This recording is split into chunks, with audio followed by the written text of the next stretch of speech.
夏期嘅太愛村現正提示各大學更多請求落雨嘅季節，如果有淹水嘅問題，故所高雄市政府家庭愛來設置7處嘅赤峰池，同時會整治陽氣附近嘅野海，咁麼下注入舉辦呢赤峰池嘅通土儀式。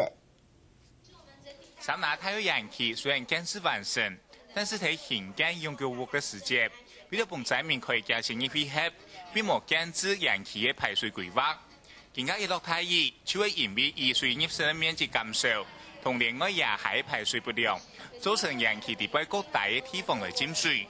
你話當佢一個嘛嗬，見咗見大啊，見咗見大海啊，啊而家條腿啱嗬，用啱天少過喺嗱落天台嗬，而啲嘅喺下唔得，佢都少過俾佔多。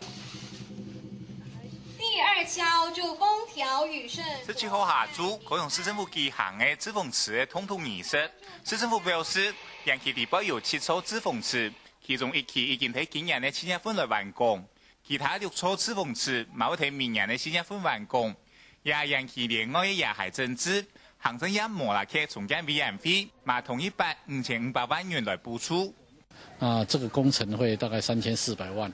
預計在明年雨季前，大概4月的時候可以完工。我們可以滯洪3萬噸的水。